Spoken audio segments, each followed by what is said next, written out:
दिनै दुलाराय बर' फरायसा आफादनि मोनसे हानजाया भारतनि जि बिसायख'थि आयग इलेक्शन कमिशन अफ इन्डिया बेखौ जोङो लोगो हमदों आरो आसामाव पार्लियामेन्ट आरो एसेम्ब्लिनि थाखाय समस्ति दाफामनाय डिलिमिटेशननि हाबाफारिया दा सोलिगासिनो दङ आरो बिनि थाखायनो इलेक्शन कमिशन अफ इन्डियानि मानगोनां chief election commissioner Rajiv Kumar बिथाङा फैदों आरो बिथांनि गासै टीमा फैदों आरो जोङो जेला इलेक्शन कमिशनखौ लोगो हमदों मानगोनां CEC chief election commissioner Rajiv Kumar बिथाङा जोंनि मेम'रेन्डामखौ आजावदों आरो बिथाङा जोबोद गोसो होनानै खोनासंदों दुलाराय बर' फरायसा आफादनिफ्राय जोङो मोनथाम दाबिखौ स्पष्टयै जोङो मेनसन खालामनानै होदों। गिबि बाथ्राया जाहैबाय जोङो इलेक्शन कमिशनखौ डिलिमिटेशन जि प्रसेस बे प्रसेस खालामनायनि थाखाय जों बिथांमोनखौ बरायो नाथाय डिलिमिटेशन खालामनो थांनायाव समस्ति दाफामनो थांनायाव जाहाथे ट्राइबेलनि इन्टारेस्टआ बर'नि इन्टारेस्टआ खुनु कारनाव जाहाथे खर्ब जाया बे बाथ्राखौनो जों बुंदों। बेखायनो 1 नम्बर बाथ्रायाव जोङो लिरदों जे क'क्राझार जि लकसभा समस्ति दङ बेखौ जेरै दङ स्टेटास को बेखौ रिजार्भ खालामनांगौ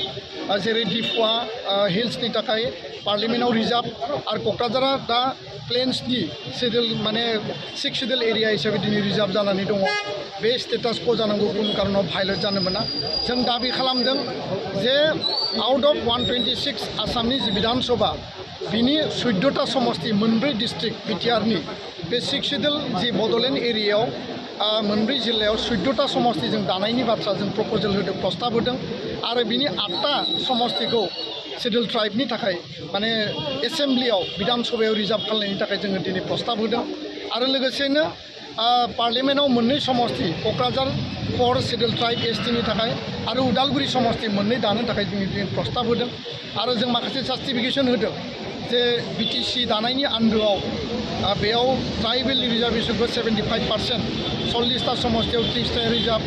आरो बाकिया आनरिजार्भ आरो अपेन बेयाव मेनसन दंखायो। बेबायदिनो जोङो गुबुन मोनसे बाथ्राखौ बुंदों जे 534 भारतनि पार्लियामेन्टनि समस्तिनि गेजेराव मात्र क'क्राझार समस्तिनिफ्रायल' जोङो बर'फ्रा ट्राइबेलफ्रा भारत उदांस्रिनि उननिफ्राय मोनसे समाव गवालपारा दंमोन मोनसे समाव गार' हिल दङमोन आरो क'क्राझार समस्ति जानायनि उनाव बर' मानसिया देरहानानै थांदों। दा बेखायनो